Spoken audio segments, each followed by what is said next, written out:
नमस्कार दोस्तों, स्वागत है आपका आपके अपने YouTube चैनल पर। आज के इस वीडियो में हम अपना नेक्स्ट चैप्टर कर रहे हैं जिसका नाम है एरिक्सन का मनोसामाजिक विकास का सिद्धांत। देखिए दोस्तों, ये जो आपके एरिक्सन थे ये वैसे तो जर्मनी में जन्मे थे, लेकिन ये जो साइकोलॉजिस्ट थे, क्योंकि इन्होंने जितने भी अपने काम किए थे वो अमेरिका में किए थे, तो ये अमेरिका के साइकोलॉजिस्ट थे। ठीक है, अमेरिका के मनोवैज्ञानिक थे और इन्हें जो है वो नव फ्राइडवादी, ठीक है, नव फ्राइडवादी भी कहा जाता है। नव फ्राइडवादी भी कहा जाता है। आपको याद रखना है कि जो एरिक्सन का जो मनोसामाजिक विकास का सिद्धांत इन्होंने दिया है, तो इन्हें जो है वो नव फ्राइडवादी भी कहा जाता है, क्योंकि इनका जो ये सिद्धांत है वो जो सिगमंड फ्राइड का जो विश्लेषण का जो सिद्धांत है, जो हम नेक्स्ट चैप्टर में करेंगे, उनके जो सिद्धांत है उनसे मिलता जुलता है। ठीक है, इसी के कारण इनको जो है वो नव फ्राइडवादी भी कहा जाता है। अब देखिए, इनका जो सिद्धांत है इसके जो अन्य नाम है, इनके दो नाम और है इसी सिद्धांत के। जो एरिक्सन का मनोसामाजिक विकास का सिद्धांत है, इसके दो नाम और हैं। जो पहला नाम है वो है आपका जीवन विकास का सिद्धांत। जीवन विकास का सिद्धांत, इंग्लिश में इसको बोलते हैं लाइफ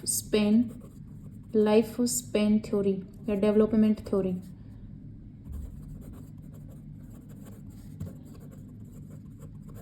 ठीक है, लाइफ स्पैन डेवलपमेंट थ्योरी। और जो सेकंड नाम है इसका वो है इसका human life stage theory. Life stage theory, Hindi में इसको बोलेंगे मानव जीवन चरण का सिद्धांत। जीवन चरण का सिद्धांत। ठीक है, तो यहाँ से क्वेश्चन आ जाता है सीधा ही कि ऐसे ही दे दिया जाएगा कि ह्यूमन लाइफ स्टेज थ्योरी जो है वो किसने दी है, तो ये आपके एरिक्सन ने दी है, जो कि नव फ्राइडवादी भी कहे जाते हैं इनको। जीवन विकास का सिद्धांत इन्होंने दिया है, यानी कि लाइफ स्पेन डेवलपमेंट थ्योरी भी इन्हीं ने दी है, यानी किसी के जो है वो दो नाम और हैं। तो ये आपको याद रखने हैं कि इन्होंने जो दो नाम और दिए हैं वो क्या है। अब देखिए एरिक्सन का क्या कहना है। मनोसामाजिक का मतलब क्या होता है? Psycho social. साइको का मतलब होता है कि आपके दिमाग से रिलेटेड या मन से रिलेटेड जो भी बच्चे का विकास होता है वो, और सोशल का मतलब होता है समाज, यानी इन दोनों का मिक्सचर इन्होंने किया है। ठीक है, आप देखिए इसकी जो स्टेजेस हैं उन स्टेजेस के नाम आपको याद रखने हैं, और मैं आपको हर स्टेज को एक्सप्लेन भी करके बताऊंगी। तो आपको यहाँ पर देखिए, इन्होंने जो है वो मानव विकास का जो चरण इन्होंने बताया है, या फिर इन्होंने जो स्टेजेस दी हैं वो 8 स्टेजेस दी हैं। ठीक है, इनका क्या कहना है कि जो समाज होता है, यानी जो सोसाइटी होती है, वो जो है वो दो टाइप्स की होती है। एक टाइप में इन्होंने कहा कि जो समाज होता है वो पॉजिटिव होता है, और सेकंड में इन्होंने कहा कि नेगेटिव में। अब इन्होंने बच्चे का जो विकास बताया है कि पॉजिटिव वे में बच्चे का विकास कैसे होता है, और नेगेटिव सोसाइटी के अंदर बच्चे का विकास जो है वो कैसे होता है, उसी पर इन्होंने ये थ्योरी दी है। अब देखिए 8 स्टेजेस इन्होंने दी है। जो पहली स्टेज है उसका नाम है विश्वास बनाम अविश्वास। विश्वास बनाम अविश्वास, इंग्लिश में इसको कहते हैं ट्रस्ट वर्सेस मिसट्रस्ट। ठीक है, यहाँ पर जो बच्चे की जो एज होती है वो जन्म से लेकर 1.5 साल तक का जो बच्चा होता है, 1.5 वर्ष, ठीक है, जन्म से 1.5 वर्ष तक का जो बच्चा होता है उसको इसमें लिया जाता है। तो विश्वास बनाम अविश्वास में होता क्या है? देखिए यहाँ पर क्या होता है, एरिक्सन क्या कहते हैं कि इस अवस्था में अगर बच्चे के साथ अच्छे से बिहेव किया जाए, लाइक जब बच्चे का जन्म होता है, जन्म से लेकर 1.5 वर्ष तक का जो बच्चा होता है, उसके साथ अगर फैमिली के मेंबर, माता पिता या माँ अच्छे से बिहेव करती है, उसको लाड दुलार देती है, तो यहाँ पर बच्चे का जो है वो विश्वास बढ़ता है। ठीक है, बच्चे का क्या होता है? विश्वास बढ़ता है। इसके अलावा अगर बच्चे को मारा जाता है, पीटा जाता है, हमेशा उसको जो है वो डांट कर रखते हैं, तो बच्चे में जो है वो अविश्वास की भावना पैदा होगी। कहने का मतलब यहाँ पर देखिए, जब बच्चे को लाड दुलार किया जाता है तो यहाँ पर पॉजिटिव सोसाइटी हो गई, और सेकंड यहाँ पर अगर उसको डांट दिया जाता है तो वो नेगेटिव सोसाइटी हो गई। तो यहाँ पर बच्चे के अंदर अगर उसको प्यार मिलेगा तो बच्चे के मन में होगा कि जो है आपके प्रति, यानी कि माता पिता के प्रति विश्वास बढ़ेगा और सोसाइटी के प्रति विश्वास बढ़ेगा। सेकंड, अगर उसको डांटा जाएगा तो उसका माता पिता के प्रति भी अविश्वास की भावना आएगी, और सोसाइटी के प्रति भी उसके अंदर जो है वो अविश्वास की भावना आ जाएगी। ठीक है, इसमें जो यहाँ पर आपको दो इंपॉर्टेंट चीज याद रखनी है। एक तो आपको यहाँ पर इंपॉर्टेंट इवेंट याद रखना है। ठीक है, इंपॉर्टेंट इवेंट यानी कि महत्वपूर्ण घटना, और सेकंड आपको गुण याद रखना है इसमें। तो यहाँ पर जो इंपॉर्टेंट इवेंट होता है इस स्टेज में बच्चे का आहार होता है। ठीक है, वो क्या खाता है, क्या पीता है, यही चीज़ जो है वो इसमें इवेंट होता है बच्चे का, कि जन्म से लेकर 1.5 वर्ष तक का बच्चा और कुछ नहीं करता, सिर्फ यहाँ पर क्या करता है, आहार का ही यहाँ पर जो है वो मेन महत्वपूर्ण जो घटना होती है वो यही होती है। इसमें जो बच्चे का गुण होता है वो होती है आशा। ठीक है, आशा का गुण होता है इसमें, आपको याद रखना है। कई बार क्वेश्चन सीधा पूछ लिया जाता है कि जो एरिक्सन की फर्स्ट स्टेज है उसमें बच्चे का गुण क्या होता है, तो वहाँ पर यहाँ आपको याद होना चाहिए कि आशा का गुण होता है। तो पहली होगी इसकी स्टेज विश्वास बनाम अविश्वास, यानी ट्रस्ट वर्सेस मिसट्रस्ट। इसमें जो एज कैटेगरी होता है वो होता है जन्म से लेकर 1.5 वर्ष तक का, ठीक है। इसके बाद जो है वो सेकंड स्टेज आती है। सेकंड स्टेज इसको कहा जाता है स्वायत्तता बनाम लज्जा, स्वायत्तता बनाम लज्जा, ठीक है। अब देखिए स्वायत्तता बनाम लज्जा, या फिर इसको स्वायत्तता को एक और नाम आ जाता है आत्मनिर्भरता, आत्मनिर्भरता बनाम लज्जा, ठीक है। इंग्लिश में इसको बोलते हैं ऑटोनोमी, ऑटोनोमी वर्सेस शेम या डाउट, ठीक है। ऑटोनोमी वर्सेस सेम या फिर डाउट, कुछ भी आ सकता है। अब देखिए अगर फर्स्ट स्टेज में बच्चे को प्यार दिया जाता है, लाड दुलार दिया जाता है, तो उसके अंदर विश्वास होगा। अगर बच्चे में विश्वास बढ़ता है तो उसकी जो माँ है उसको कुछ खुद से कोई काम करने के लिए प्रेरित करती है, तो बच्चा यहाँ पर जो है वो खुद से कोई काम करता है, यानी कि एक तरफ से यहाँ पर आत्मनिर्भर होकर बच्चा जो है वो काम करना शुरू कर देता है, स्वायत्तता। और यहाँ पर बच्चे की जो कैटेगरी होती है एज की, वो 1.5 से लेकर आपका 3 साल तक का जो बच्चा होता है वो आ जाएगा, ठीक है। 1.5 से लेकर 3 साल तक का बच्चा, अब यहाँ पर बच्चा खुद से कोई काम करने की कोशिश करता है। इसके अलावा अगर बच्चे को अविश्वास की भावना लास्ट स्टेज में, अगर उसको नेगेटिव माहौल मिला है और उसमें अविश्वास की भावना पैदा हो गई है, तो वो आगे भी कोई काम नहीं करेगा। उसके अंदर जो है वो लज्जाशीलता जो है, लज्जा की जो भावना होती है वो विकसित हो जाती है, ठीक है। अब देखिए ये जो स्टेज होती है आपका 1.5 से लेकर 3 साल तक का जो बच्चा होता है, इसमें बच्चे का जो इवेंट होता है, इसमें जो इवेंट होता है वो कौन सा इवेंट होता है यहाँ पर, तो जो इवेंट होता है इसमें बच्चे को टॉयलेट की जो ट्रेनिंग होती है वो दी जाती है, ठीक है। आपको याद रखना है बस, टॉयलेट ट्रेनिंग जो है वो बच्चे को सेकंड स्टेज में दी जाती है, स्वायत्तता बनाम लज्जा में। और इसमें जो बच्चे का जो गुण होता है वो इसमें बच्चे का गुण आपका यहाँ पर रहेगा विल पावर, या फिर आप लिख सकते हो इच्छा, ठीक है। इच्छा का गुण रहता है आपकी सेकंड जो स्टेज में जो बच्चा होता है उसमें, ठीक है। आपको रिलेट करके क्वेश्चन याद करने हैं, कैसे कि अगर बच्चे में विश्वास है, बच्चे को लाड प्यार मिलेगा तो बच्चे में विश्वास बढ़ेगा। अगर विश्वास बढ़ेगा तो बच्चा खुद से कोई काम, यानी स्वायत्तता से आप याद रखें यहाँ पर स्वयं, ठीक है। तो स्वायत्तता से कुछ काम, यानी स्वयं से कुछ काम करना शुरू करेगा। इसके अलावा अगर अविश्वास बढ़ेगा तो बच्चे में जो है वो लज्जा की भावना विकसित होगी, ठीक है। अब देखिए यहाँ पर थर्ड स्टेज देखिए, थर्ड स्टेज में बच्चा क्या करता है, पहल, ठीक है, पहल बनाम दोषता, ठीक है, पहल बनाम दोषता। तो जो थर्ड स्टेज है ये है आपकी पहल बनाम दोषता, ठीक है। कौन सी स्टेज है, पहल बनाम दोषता। अब देखिए दोषता को यहाँ पर अपराध भी लिख दिया जाता है। अब देखिए पहल, अगर आपका बच्चा जैसे कि विश्वास बढ़ेगा, विश्वास से स्वयं कोई काम करेगा, तो स्वयं काम करने की कोशिश करेगा तो उसके लिए कोई पहल भी करेगा खुद से, ठीक है। तो अभी देखिए यहाँ पर जो एज जो होती है बच्चे की वो 3 से लेकर 5 वर्ष तक का जो बच्चा होता है वो इसमें आता है। और इंग्लिश में जो इसको कहा जाता है ये होता है इनिशिएटिव वर्सेस गिल्ट, ठीक है। इनिशिएटिव वर्सेस गिल्ट इसको इंग्लिश में कहा जाता है। ये 3 से 5 साल तक का बच्चा होता है। और अब देखिए यहाँ पर वही सेम है कि फर्स्ट स्टेज में बच्चे को प्यार मिला, विश्वास बढ़ा, फिर खुद से कोई काम करने की कोशिश करेगा और फिर उसके लिए पहल करेगा। अब देखिए बच्चे में यहाँ पर इवेंट क्या होता है और गुण क्या होता है। अगर बच्चा कोई काम करेगा तो आपको कैसे रिलेट करके याद रखना, अगर कोई काम की पहल करते हैं तो पहल करने के लिए यहाँ पर गुण क्या होगा कि कोई ना कोई तो उद्देश्य होना चाहिए। कोई भी काम की पहल करोगे तो कोई ना कोई उद्देश्य होना चाहिए, तो यहाँ पर गुण क्या रहेगा, उद्देश्य। और यहाँ पर इवेंट या फिर आप घटना बोल सकते हो। इस स्टेज की जो महत्वपूर्ण घटना होती है, इंपॉर्टेंट इवेंट जो होता है वो होता है खोज या फिर अन्वेषण का, खोज या अन्वेषण, ठीक है। तो इस स्टेज में जो घटना होती है, इवेंट जो होता है वो होती है आपकी खोज और अन्वेषण, ठीक है। तो देखिए मैंने यहाँ पर आपको 3 स्टेज करवाई है। फर्स्ट स्टेज है आपकी विश्वास बनाम अविश्वास। अगर बच्चे का जब जन्म होता है तो अगर फैमिली के मेंबर, माता पिता या भाई बहन अगर बच्चे को प्यार करते हैं तो बच्चे में जो है विश्वास की भावना पैदा होगी, और विश्वास की भावना पैदा होगी तो बच्चे में एक आशा, उम्मीद जो है वो उठेगी, और वहाँ पर जो है वो बच्चा क्या करेगा, यहाँ पर जो है वो विश्वास बढ़ेगा तो सोसाइटी के प्रति उसका जो इमेज बनेगी वो यही बनेगी कि जो है वो सोसाइटी है अच्छी है, उनके प्रति विश्वास रहेगा, ठीक है। अगर उसके साथ अच्छे से बिहेव नहीं किया जाता तो वो क्या, उसकी जो अविश्वास की भावना है वो बढ़ जाएगी।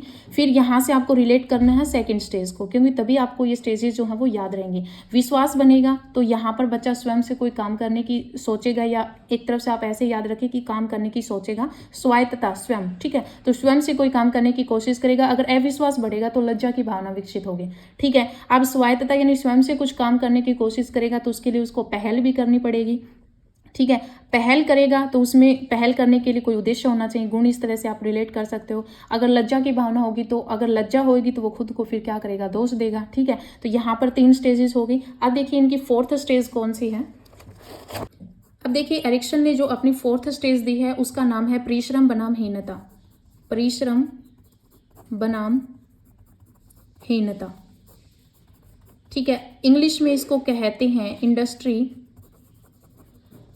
इंडस्ट्री वर्सेस इन्फीरियरिटी, ठीक है। परिश्रम बनाम जो हीनता है इसको इंग्लिश में बोलते हैं इंडस्ट्री वर्सेस इन्फीरियरिटी। अब देखिए यहाँ पर जो स्टेज होती है बच्चे का, जो एज लिमिट होती है वो 6 से लेकर 12 वर्ष तक की होती है। अब देखिए 6 से लेकर 12 वर्ष तक की जो अवस्था होती है ये आपकी बच्चे की जो होती है वो स्कूल की अवस्था होती है, ठीक है। तो इसको स्कूली अवस्था भी कह देते हैं। क्या कहते हैं, स्कूली अवस्था, क्योंकि बच्चा 6 साल का जो बच्चा होता है, आजकल तो 3 साल के बच्चे को भेज दिया जाता है, लेकिन पहले क्या होता था 6 साल के बच्चे को जो स्कूल में भेजा जाता था, तो ये स्कूली अवस्था है, ठीक है। अब इसमें जो है बच्चा देखिए परिश्रम करेगा। अब जैसे लास्ट स्टेज में जो था वो क्या था, पहल करेगा, ठीक है, पहल करेगा। अब पहल कर दी बच्चे ने किसी काम के लिए तो उसके लिए उसको क्या करना पड़ेगा, परिश्रम भी करना पड़ेगा, ठीक है। इसी तरह से रिलेट करके आपको याद रखना है कि बच्चे में जो है वो परिश्रम की भावना विकसित हो जाती है, ठीक है। सेम अगर पॉजिटिव भी है, देखिए यहाँ पर समाज की 2 जो कैटेगरी यहाँ पर बताई गई है, पॉजिटिव समाज और नेगेटिव समाज। तो यहाँ पर ये पॉजिटिव है बनाम हीनता, ये नेगेटिव समाज है। तो पॉजिटिव का पॉजिटिव के साथ रिलेट करके आप याद रखें स्टेज को, और नेगेटिव का नेगेटिव के साथ। अब देखिए पहल करेगा बच्चा तो उसके लिए उसको परिश्रम भी करना पड़ेगा, ठीक है। अब देखिए यहाँ पर इसमें जो बच्चे का जो गुण होता है, अब परिश्रम करेगा तो परिश्रम करने के लिए बच्चे में क्षमता होनी चाहिए। क्या होनी चाहिए, क्षमता होनी चाहिए। और इसमें जो इम्पोर्टेंट इवेंट जो होता है बच्चे का, क्योंकि इस स्टेज में बच्चा जो है वो स्कूल में जाता है, तो यहाँ पर जो इवेंट रहेगा, जो महत्वपूर्ण घटना होती है बच्चे के लिए, वो स्कूल होता है, ठीक है। इसके अलावा अगर बच्चा जो है वो खुद को दोष देगा, जैसे पहली स्टेज में लज्जा होगी, जब पहली स्टेज में अविश्वास होगा तो बच्चे में लज्जा की भावना आएगी, लज्जा की भावना आएगी तो वो खुद को दोष देगा, और खुद को दोष देगा तो उसके अंदर ही हीन भावना पैदा हो जाएगी, ठीक है। तो यहाँ से आपको याद रखना है परिश्रम बनाम हीनता स्टेज इसकी 4th स्टेज है। 6 से 12 वर्ष की अवस्था है, स्कूली अवस्था भी इसको कहा जाता है। इसमें बच्चे का जो गुण होता है वो क्षमता का गुण होता है, और इवेंट जो होता है, महत्वपूर्ण इवेंट इसमें बच्चे का जो होता है वो स्कूल जाना होता है, ठीक है। अब देखिए यहाँ पर नेक्स्ट स्टेज, इसमें आपकी जो 4th स्टेज हमने कर ली। अब 5th स्टेज देखिए। 5th स्टेज जो होती है वो होती है आपकी पहचान बनाम भूमिका भ्रम, ठीक है। अब पहचान बनाम भूमिका भ्रम, इंग्लिश में इसको बोलते हैं आइडेंटिटी वर्सेस रोल कंफ्यूजन, ठीक है। Identity versus role confusion. अब देखिए ये जो आपकी स्टेज होती है, इसमें आपकी जो एज होती है बच्चे की वो 12 से लेकर 18 वर्ष तक का बच्चा होता है, ठीक है। अब देखिए अगर बच्चा जैसे परिश्रम करेगा, मेहनत करेगा, ठीक है, मेहनत करेगा तो उसकी क्या बन जाएगी, पहचान बन जाएगी, ठीक है। तो यहाँ पर बच्चे की पहचान बन जाएगी। अगर इसके अलावा अगर उसमें हीन भावना होगी तो उसके अंदर एक उसके रोल के प्रति कन्फ्यूजन रहेगी, उसके अंदर एक भावना पैदा हो जाएगी कि वो अपनी लाइफ में कुछ नहीं कर सकता। अगर उसको पॉजिटिव यहाँ पर मिला हुआ, अगर उसको इन्वायरमेंट पॉजिटिव मिला सोसाइटी के प्रति, तो बच्चा पहचान बना लेगा, ठीक है। और अगर नेगेटिव मिला तो उसमें उसके रोल को लेकर कंफ्यूजन रहेगी, ठीक है। वो खुद के लिए ही जो है वो कंफ्यूज रहेगा कि वो अपनी लाइफ में कुछ नहीं कर सकता। तो ये जो एज होती है वो होती है 12 से लेकर 18 वर्ष तक की, ठीक है। कौन सी होती है, 12 से लेकर 18 वर्ष। अब 12 से लेकर 18 वर्ष तक की जो अवस्था होती है, ये आपको भी पता है कि इसमें जो बच्चे का जो है वो लैंगिक विकास भी होता है, ठीक है, लैंगिक विकास भी होता है, और इसको किशोरावस्था भी कहा जाता है, ठीक है। इसमें जो बच्चे का जो है वो लैंगिक विकास होता है, और इसको किशोरावस्था के दौरान, यानी कि किशोरावस्था भी हम कह सकते हैं, किशोरावस्था, ठीक है। अब देखिए यहाँ पर क्या होगा, इसमें मैंने आपको बताया कि पहचान बनेगी, या फिर यहाँ पर उसको जो है अपने रोल के प्रति कन्फ्यूजन रहेगी, ठीक है। अब इस यहाँ पर आकर बच्चे का जो इवेंट होता है, अब यहाँ पर 12 से लेकर 18 वर्ष तक का बच्चा सोसाइटी में जो है वो इंटरेक्शन करेगा, तो यहाँ पर जो है वो सामाजिक रिश्ते इसकी जो है वो महत्वपूर्ण इवेंट रहेगा, सामाजिक रिश्ते, ठीक है, यानी कि सोशल रिलेशनशिप।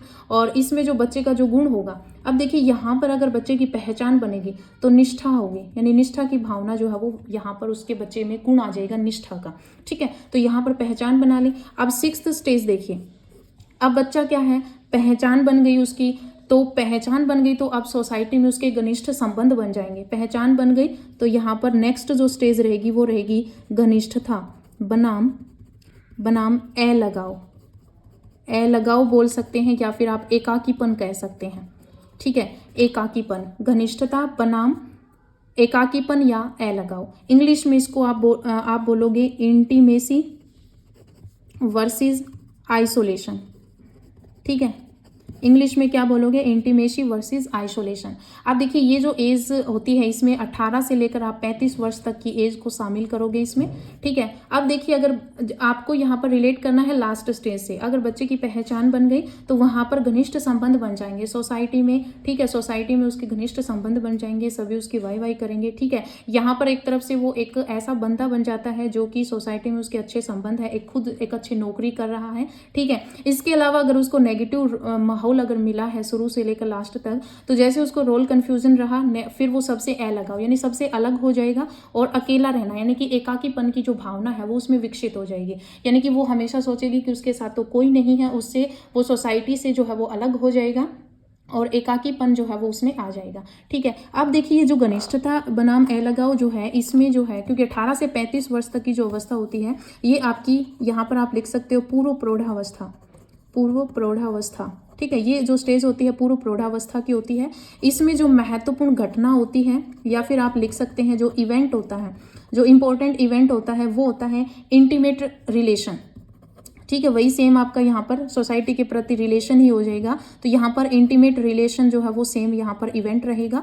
और सेकंड इसमें जो गुण होता है, गुण देखिए यहाँ पर पॉजिटिव वे में ही गुण लिए जाते हैं, तो या घनिष्ठ संबंध बनेंगे, तो यहाँ पर बंदा जो है वो यहाँ पर उसका जो गुण होता है वो होता है प्रेम का यानी लव का। अब देखिए यहाँ पर घनिष्ठ, क्योंकि 18 से लेकर 35 वर्ष तक की जो एज होती है इसमें बंदा क्या करता है, इसमें अच्छी नौकरी ढूंढता है, ठीक है, अपने बच्चों के लिए कुछ सोचता है, ठीक है, और यहाँ पर जो है वो एक तरफ से जो है वो प्रेम की खोज में ये इंसान जो है वो निकल जाता है, ठीक है। यहाँ पर आपके सगे संबंधियों से प्रेम हो गया, अपनी पत्नी से प्रेम हो गया, बच्चों से प्रेम हो गया, ठीक है। तो यहाँ पर 6th जो आपकी स्टेज है इसमें घनिष्ठता बनाम ए लगाओ यानी एकाकीपन की जो है वो भावना हो जाएगी, ठीक है। अब यहाँ पर आपकी जो 7th स्टेज है, अब देखिए 7th स्टेज कौन सी है कि जो 7th स्टेज जो है, ठीक है, जो 7th स्टेज उन्होंने दी है उसको बोलते हैं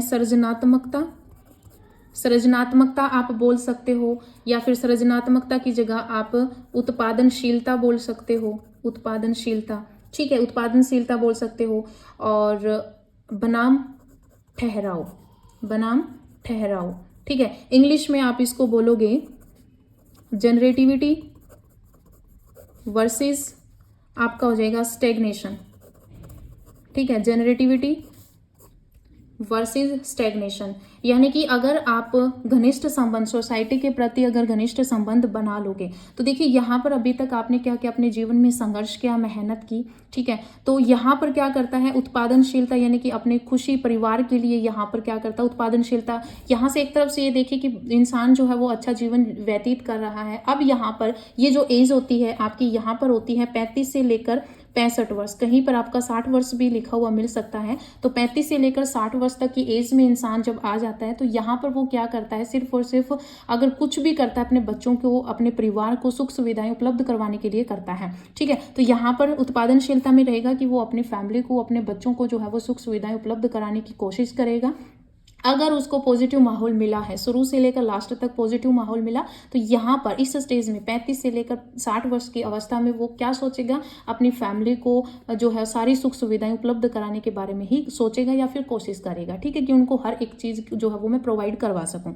इसके अलावा अगर लास्ट स्टेज में अगर उसे जो है वो अच्छा माहौल नहीं मिला, कि उसको नेगेटिव ही मिला, तो यहाँ पर जो है वो ठहराव उत्पन्न हो जाता है, या फिर हम बोल सकते हैं अवरोध भी बोल सकते हैं, ठीक है। अवरोध की भावना यानी कि एक तरफ से अपने परिवार से कट जाएगा, उसके अंदर जो है वो ना तो उसकी फैमिली के साथ अच्छा बिहेव होता है और ना ही बाहर सोसाइटी के साथ। एक तरफ से यहाँ पर वो खुद ही अपनी जो फैमिली होती है उसके ऊपर बोझ बन जाता है। ठीक है, तो यहाँ पर बंदे में स्थिरता आ जाती है, वो कुछ भी अच्छा जो है वो नहीं कर पाता है इस कंडीशन में, अगर उसे नेगेटिव माहौल मिला है तो। ठीक है, तो यहाँ पर 7th स्टेज कौन सी है? सृजनात्मकता या फिर उत्पादनशीलता बनाम ठहराव। यहाँ पर लिखा हुआ आ सकता है सृजनात्मकता बनाम ठहराव, या फिर सृजनात्मक बनाम अवरोध, या फिर उत्पादनशीलता बनाम अवरोध। ठीक है, अब देखिए ये जो आपकी स्टेज है सृजनात्मकता, इसको जो कहा जाता है, देखिए पहली जब वहां पर थी 18 से 35 वो आपकी पूर्व प्रौढ़ावस्था थी, और 35 से लेकर 65 जो है ये आपकी उत्तर प्रौढ़ावस्था होती है। ठीक है, उत्तर प्रौढ़ा अवस्था होती है। और यहाँ पर जो इम्पोर्टेंट घटना होती है या फिर इवेंट हम बोल सकते हैं, महत्वपूर्ण घटना या इम्पोर्टेंट इवेंट जो होता है वो वर्क एंड प्रेटेंटहुड होता है। ठीक है, और इसमें जो आपका गुण होता है, क्योंकि देखिए मैंने आपको बताया था कि गुण जो होता है वो पॉजिटिव वे में ज़्यादा होता है, एक तरफ का देखभाल का ही हो जाएगा। अगर पॉजिटिव वे में देखें तो अपनी यहाँ पर अपनी फैमिली की देखभाल करता है, और नेगेटिव में देखें तो फैमिली इसकी देखभाल करेगी। ठीक है, क्योंकि यहाँ पर वो कुछ कर ही नहीं सकता। ठीक है, एक तरफ से नेगेटिव मिला है तो वो अपनी लाइफ में ना तो उसको नौकरी मिली है, ना वो कुछ कर सकता है फैमिली की, तो फैमिली इसकी देखभाल करेगी। पॉजिटिव में लोगे तो यहाँ पर ये खुद देखभाल करेगा अपनी फैमिली का। ठीक है, इसके बाद आपकी जो 8th जो है लास्ट जो आपकी स्टेज है वो है आपकी यहाँ पर संपूर्णता बोल सकते हो आप, संपूर्णता। ठीक है, संपूर्णता बनाम आप हताशा बोल सकते हो, निराशा बोल सकते हो। ठीक है, निराशा। ठीक है, इसके अलावा आप संपूर्णता की जगह आपका यहाँ पर सत्यनिष्ठा भी आ सकता है, सत्यनिष्ठा, सत्यनिष्ठा बनाम हताशा। ठीक है, कोई भी नाम आ सकता है। इंग्लिश में इसको बोलते हैं, इंग्लिश में इसका रहेगा सत्यनिष्ठा या संपूर्णता, ईगो इंटीग्रिटी वर्सेस डिस्पेयर। ठीक है, ईगो इंटीग्रिटी वर्सेस डिस्पेयर। अब देखिए यहाँ पर क्या होगा कि अगर इस स्टेज में आके, जैसे कि यहाँ पर इंसान जब पहुँचा अपनी उत्पादनशीलता पर, तो यहाँ पर जो है वो अपनी फैमिली के लिए सोचता है, उसकी सुख सुविधाएं जो है वो उनके बारे में सोचता है कि मैं कैसे अपनी फैमिली को सुख सुविधाएं उपलब्ध करवा सकूँ। अब यहाँ पर जो है वो 60 वर्ष या 65 वर्ष के बाद, कहीं पर 65 वर्ष भी आ सकता है, तो 60 से लेकर 65 वर्ष के बाद की जो अवस्था होती है उसमें बंदा क्या होता है, बंदा क्या सोचता है अपनी पूरी लाइफ में उसने क्या किया, ये चीज़ पे जो है वो चिंतन करता है, उनका चिंतन करता है या स्मरण करता है कि उसने अपनी पूरी लाइफ में किया क्या है। अगर व्यक्ति को अगर शुरू से ही पॉजिटिव माहौल मिला है तो वो इस अवस्था में खुशी जीवन व्यतीत करेगा। ठीक है, 60 से लेकर 65 वर्ष की अवस्था में अगर शुरू से पॉजिटिव माहौल मिला, अपनी लाइफ में अच्छी नौकरी मिली हुई हो उसे, ठीक है, तो यहाँ पर आकर उसको जो है वो किसी तरह से कोई भी जो है वो कठिनाइयों का सामना नहीं करना पड़ेगा, जीवन जो है वो अच्छे से व्यतीत करेगा। इसके अलावा यहाँ पर अगर बंदे को कि नेगेटिव माहौल ही मिला हुआ आ रहा है, तो यहाँ पर लास्ट में जाकर भी उसको क्या होगी, निराशा होगी कि वो एक अपनी जो लाइफ उसकी जो है वो ऐसी स्थिति में आ गई है जहाँ पर उसकी जो है वो मृत्यु बस होने वाली है, फिर भी अब उसने अपनी लाइफ में कुछ भी नहीं किया, तो वो क्या हो जाएगा, हताश हो जाएगा, या फिर उसको निराशा की भावना जो है वो उसमें आ जाएगी। ठीक है, अब ये जो आपकी स्टेज होती है, ठीक है, ये जो स्टेज होती है आपकी आप बताइए वृद्धावस्था के दौरान होता है ये। ठीक है, वृद्धावस्था की स्टेज होती है, वृद्धावस्था की स्टेज होती है। इसमें जो इवेंट होता है, जो महत्वपूर्ण इवेंट होता है, ठीक है, ये यहाँ पर बंदा क्या करता है, अपनी पिछली लाइफ के बारे में चिंतन करता है, स्मरण करता है कि उसने अपनी पूरी लाइफ में क्या क्या है। तो जीवन जो उसके जो यहाँ पर जो आपकी इवेंट होती है वो होता है रिफ्लेक्शन ऑन लाइफ। ठीक है, लाइफ के प्रति जो उसका प्रतिदर्श करता है उसका, ठीक है, यानी कि रिफ्लेक्शन करता है उसने अपनी पूरी लाइफ में क्या क्या। और इसके साथ में इसमें जो बच्चे का जो गुण होता है, बच्चे का क्या, व्यक्ति का जो गुण होता है इस स्टेज में आके वो विजडम, बुद्धिमत्ता का गुण होता है। ठीक है, किसका, बुद्धिमत्ता का गुण होता है, बुद्धिमत्ता। ठीक है, बुद्धिमत्ता का जो है वो गुण इस स्टेज में आपका जो व्यक्ति होता है इस स्टेज का, लास्ट स्टेज का 65 साल के बाद या 60 वर्ष के बाद का होता है, उसमें जो गुण होता है वो विजडम का गुण होता है। ठीक है, क्योंकि एक तरफ से वो बुद्धिमान ही बन जाता है। ठीक है, तो इस स्टेज में आकर जो है वो बच्चे इस स्टेज में आकर जो है वो इंसान यानी जो व्यक्ति होता है उसमें जो है ईगो इंटीग्रिटी वर्सेस डिस्पायर की जो कंडीशन है वो हो जाती है। अगर पॉजिटिव माहौल मिला तो वो अपना जीवन व्यतीत अच्छे से किया तो अपना बुढ़ापा भी अच्छे से जिएगा, और अगर उसने अपनी पूरी लाइफ में नेगेटिव माहौल ही देखा है तो लास्ट में भी उसको हताशा ही होगी। ठीक है, और वो निराशा की भावना ही उसमें रहेगी। ये वृद्धावस्था के दौरान होता है, और इसका इवेंट जो होता है वो रिफ्लेक्शन ऑन लाइफ, अपने पिछली लाइफ में उसने पूरी लाइफ में क्या किया वो उसके ऊपर जो है वो एक तरफ से नज़र डालता है। और इसमें जो गुण होता है वो बुद्धिमत्ता का गुण होता है। ठीक है, ये जो एरिक्सन का मनोसामाजिक का जो सिद्धांत था, इसमें 8 स्टेजेस थी, हमने सारी स्टेजेस की। अब देखिए, आपको याद रखना है कि फर्स्ट तो आप क्या करोगे, सारी स्टेजेस के नेम और उनके जो एज लिमिट जो मैंने आपको बताई है वो अच्छे से याद कर लीजिए, क्योंकि यहाँ पर जो आपका टीजीटी और जो आपका पीआरटी लेवल जो होता है उनमें सीधे ही ये क्वेश्चन आते हैं कि एरिक्सन की 3rd स्टेज कौन सी है, 4th स्टेज कौन सी है, ऑप्शन दे देंगे। तो आपको पता होना चाहिए कर्म वाइज कि इनकी पहली स्टेज कौन सी है, दूसरी स्टेज कौन सी है। ठीक है, आपको रिलेट करना है वैसे ही जैसे मैंने आपको बताया। ठीक है, जैसे अब मैं यहाँ पर आपको बता देती हूँ। ठीक है, जैसे कि पॉजिटिव, आप शुरू में अगर पॉजिटिव समाज की तरफ चलिए, ठीक है, पॉजिटिव, तो सबसे पहले देखिए आपको इस तरह से याद करना है। अगर पॉजिटिव और नेगेटिव, ठीक है, क्योंकि बनाम या बीच में वर्सेस आता है, तो ये पॉजिटिव समाज है, ये आपका नेगेटिव समाज है, आपको ऐसे याद रखना है। तो देखिए, पॉजिटिव समाज में बच्चे का क्या होगा, विश्वास बढ़ेगा। विश्वास बढ़ेगा तो स्वायत्तता, यानी स्वयं से कोई काम करेगा। अगर स्वयं से काम करने के लिए कोई पहल करेगा तो फिर क्या करेगा, परिश्रम करनी पड़ेगी। अगर पहल ही कर दी तो अपने काम उद्देश्य को पाने के लिए परिश्रम ही करना पड़ेगा। परिश्रम किया तो पहचान बन गई। ठीक है, पहचान बन गई तो समाज में घनिष्ठ संबंध बन गए। घनिष्ठ संबंध बन गए तो उसने कोई उत्पादन कर दिया। ठीक है, उत्पादनशीलता, और उत्पादन कर दिया तो सत्यनिष्ठा की भावना जो उसमें उत्पन्न हो जाएगी, या संपूर्णता एक तरफ से आ जाएगी। ठीक है, संपूर्णता। ओके, ये आपका यहाँ पर जो है वो पॉजिटिव हो गया। सेकंड, आपका नेगेटिव जो आपका समाज है, विश्वास, सबसे पहले क्या होगा, अविश्वास होगा। अविश्वास हो जाएगा तो जो आपका इंसान है यानी व्यक्ति, उसमें लज्जा की भावना आएगी। लज्जा की भावना होगी तो खुद को दोष देगा, दोषता का गुण आ जाएगा। दोष होगा तो हीन भावना उत्पन्न हो जाएगी। हीनता अगर आ जाएगी तो पहचान बनेगी, क्योंकि देखिए थोड़ा इस साइड से नेगेटिव समाज से रिलेट करिए, कुछ पहचान बनेगी, या फिर भूमिका का जो है वो भ्रम हो जाएगा। हीन भावना आ जाएगी तो उसकी जो भूमिका उसका भ्रम हो जाएगा, यानी कि रोल की कन्फ्यूजन रहेगी। अगर घनिष्ठ संबंध बनेंगे या फिर वो अकेला अलगाव उत्पन्न होगा, या फिर अकेला रहेगा, यानी कि एकाकीपन आ जाएगा। ठीक है, और एकाकीपन आ जाएगा तो सबका क्या करेगा, अवरोध करेगा या ठहराव हो जाएगा। ठीक है, और अगर अवरोध करेगा, ठहराव करेगा तो क्या करे, अवरोध करेगा तो हताशा ही हाथ में आएगी। ठीक है, तो हताश हो जाएगा या फिर निराश हो जाएगा। ठीक है, तो इस तरह से आपको ये जो है वो याद रखने हैं। ठीक है, अब देखिए यहाँ पर क्या है कि हमने सारी स्टेजेस कर ली हैं। ये आपका जो एरिक्सन का जो मनोसामाजिक विकास का जो सिद्धांत था ये था। अब क्या है कि यहाँ पर गुण भी पूछ लिए जाते हैं कि किस स्टेज में बच्चे में क्या, किस स्टेज में व्यक्ति का जो है वो देखभाल का गुण विकसित होता है। तो आपको पता होना चाहिए 7th स्टेज है। ठीक है, अब देखिए यहाँ पर जो एरिक्सन है, इन्होंने कुछ मुख्य तथ्य दिए हैं 5। ठीक है, 5 मुख्य तथ्य दिए हैं, तो वे देखिए कौन कौन से हैं।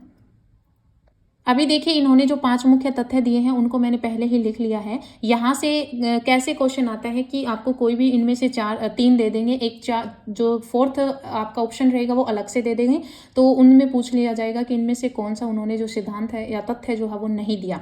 तो देखिए, इन्होंने ये 5 मैंने आपको लिखे हैं, ये आप याद कर लीजिए, नोट कर लीजिए कि इन्होंने क्या क्या कहा है। इसके अलावा जो भी ऑप्शन रहेगा वो आपका आंसर हो जाएगा, क्योंकि लगभग नहीं में ही क्वेश्चन पूछा जाता है। और अगर इनमें से एक ऑप्शन डालेंगे तो आपका ये पूछ लिया जाएगा कि में से कौन सा तथ्य एरिक्सन ने दिया है। ठीक है, तो इन्होंने क्या कहा है कि सामान्यतः लोगों में एक ही तरह की मौलिक आवश्यकताएं होती हैं, कि जो लोग होते हैं उनमें सभी में एक तरह की जो है वो बेसिक नीड्स जो होती है उसकी सेम होती हैं। व्यक्ति में अहम या आत्मन का जो विकास है, इन्हीं आवश्यकताओं के प्रति, जो आवश्यकताएं जो उनकी मौलिक आवश्यकताएं होती हैं, उन्हीं आवश्यकताओं के प्रति अनुक्रिया का परिणाम होता है। ठीक है, विकास विभिन्न अवस्थाओं से होकर संपन्न होता है। ये आपको भी पता है कि विकास की जो हर एक अलग अलग स्टेज होती है, तो सब में अलग अलग स्टेज से होकर जो है वो संपन्न होता है। विकास की प्रत्येक अवस्था में एक मनोसामाजिक चुनौती होती है, जिसे तकनीकी तौर पर संकट कहा जाता है, तथा जो विकास के लिए अवसर भी प्रदान करता है। ठीक है, यानी कि प्रत्येक अवस्था में एक मनोसामाजिक चुनौती होती है। मनोसामाजिक का मतलब क्या, कोई मन से रिलेट हो जाएगी, कोई सोशल से रिलेट हो जाएगी, एक चुनौती सामने खड़ी होगी और उनको तकनीकी तौर पर क्या कहेंगे, हम संकट कहते हैं, और जो विकास के लिए अवसर भी प्रदान करती है। कई बार जो सोसाइटी की या फिर आपकी मन की जो चुनौती आती है वो कई बार आपके लिए अवसर भी प्रदान कर सकती है। ठीक है, विभिन्न अवस्थाओं द्वारा व्यक्ति के अभिप्रेरणा में अंतर होने की बात प्रतिबिंबित होती है। ठीक है, कि हर एक अवस्था में व्यक्ति की जो मोटिव होते हैं उनमें अंतर होने के कारण, कि हर एक व्यक्ति का अलग मोटिव होता है हर एक अवस्था में, तो वो जो बात होती है कि मोटिव अलग होंगे, जो अंतर होने की जो बात कही गई है वो क्या है, प्रतिबिंबित होती है। ठीक है, तो ये 5 मुख्य तथ्य इन्होंने दिए हैं। तो आज की इस वीडियो में इतना ही, मिलते हैं नई वीडियो के साथ। धन्यवाद।